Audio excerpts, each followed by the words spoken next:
Welcome back to prime time debate.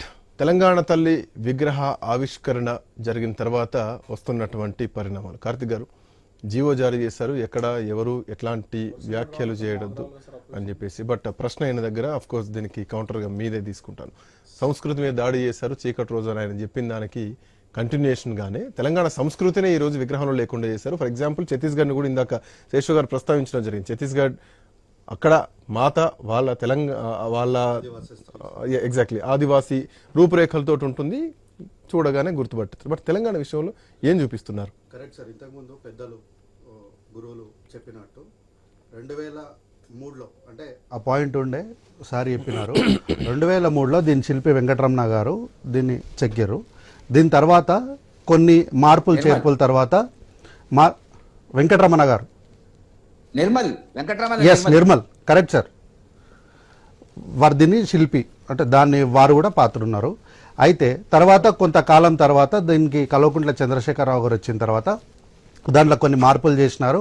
Okay, ఆ రోజు ఇంత ఇలా ఉండాలి, కిరీటాలు ఉండాలి అని చెప్పిన మాట వాస్తవం. ఎందుకంటే ఆ రోజు ఆ విషయాన్ని సార్ చెప్పినట్లు అందరి మనసుల్లో ఇది కాదు కదా మన తెలంగాణ అనుకున్న కూడా అందరూ మౌనంగా ఉన్నమాట సార్ చెప్పిన మాట వాస్తవం. ఎందుకంటే ఆ రోజు మనకు ప్రప్రథమంగా మన ముందున్న టార్గెట్ ఏంటంటే తెలంగాణ రాష్ట్రం.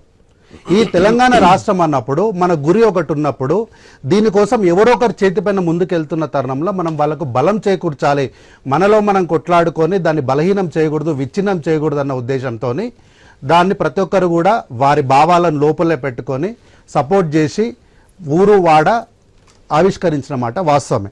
బట్ ఊరు వాడ ఎక్కడ వ్యతిరేకించలేదు, అదే చెప్తున్నారు. ఎందుకంటే ఆ రోజు తెలంగాణ ఉద్యమం జరుగుతుంది సార్. ఉద్యమం జరుగుతున్నప్పుడు సార్ పసిపిల్లల దగ్గర నుంచి ముసలి వాళ్ళ దాకా ప్రతి ఒక్కరు కూడా తెలంగాణ రాష్ట్రాన్ని కావాలని కోరుకున్నారు. ఒకానొక దశలో కాంగ్రెస్ పార్టీ కూడా నిటారున రెండుగా చీలిపోయి తెలంగాణ రాష్ట్రం కోసం కొట్లాడిన పరిస్థితుల్ని మనం చూసాం.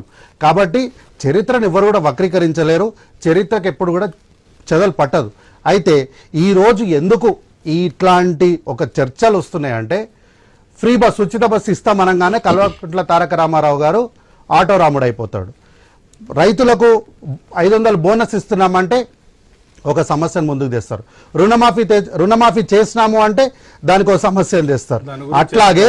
అట్లాగే ఈ రోజు కూడా ఆ పథకాలకు సంబంధించి ఆటో డ్రైవర్ల సైడ్ వెళ్తే ఆటో డ్రైవర్ల కష్టాల గురించి కావచ్చు. మీరు కూడా నిన్న మొన్న కామెంట్ చేశారు, డీజిల్ ఆటోలన్నీ అవుటర్ రింగ్ రోడ్ అవతలే ఉండాలి, ఎలక్ట్రిక్ వెహికల్ సార్ అది ఇక్కడ కాలుష్యాన్ని తగ్గించాలనే ఉద్దేశం మీరు కాలుష్యాన్ని తగ్గించాలనే.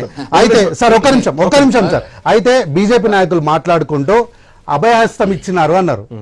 వారు ఆరాధ్య దైవంగా ప్రతిరోజు పలికే జై శ్రీరామ్ అనే విగ్రహంలో కూడా రాముల వారు కూడా చెయ్య చూపిస్తారు, కమలమేం చూపెట్టారు. ఏ దేవత అయినా ఏ దేవుడైనా చెయ్యే చూపిస్తారు. కాబట్టి ఇక దేవుళ్ళందరూ కూడా కాంగ్రెస్ పార్టీ దేవుళ్ళందరూ కూడా చెయ్యే చూపిస్తున్నారు కాబట్టి కాంగ్రెస్ పార్టీ అని ఆపాదించలేము. ఒక ప్రాంత ప్రజల భావోద్వేగంతో వచ్చినటువంటి ప్రతిమ చూపించేటువంటి విధానం వేరు, దేవుంది వేరు సార్. అందుకే ఏమంటున్నా సార్, లేదు ఒక నిమిషం. కాబట్టి ఇంతకుముందు పెద్దలు మాట్లాడుకుంటూ కూడా కిషన్ రెడ్డి గారు కూడా ఈరోజు మాట్లాడలేదు. ఎందుకంటే వారే జేఏసీ ఏర్పడినప్పుడు మొదలు సపోర్ట్ చేసింది వాళ్ళే, కిషన్ రెడ్డి గారే. అయితే ఈ రోజు వారు ఎందుకు మాట్లాడలేదు, మౌనంగా ఉన్నారంటే ఇందులో కొంత చరిత్ర ఉంది. కాబట్టి ఈ రోజు టీఆర్ఎస్ పార్టీ ఇప్పుడు టీఆర్ఎస్ పార్టీ దాడి చేయడానికి కారణం ఏంటంటే అందశ్రీ గారు ఒక దళిత్, ఆయనను గౌరవించింది పార్టీ, స్పీకర్ దళిత్, అందుకే ఈరోజు సభకు రావట్లేదు. తర్వాత ఆ రోజు ఎల్ఓపి దళిత్, దీన్ని కేసీఆర్ గారు జీర్ణించుకునే పరిస్థితుల్లో ఎవ్వరికి కూడా తల వంచాల్సిన పరిస్థితి లేదు. అందులో పాలమూరు ప్రాంతంలో రేవంత్ రెడ్డి గారు ఎవ్వరికి తల వంచాల్సిన అవసరం లేదు.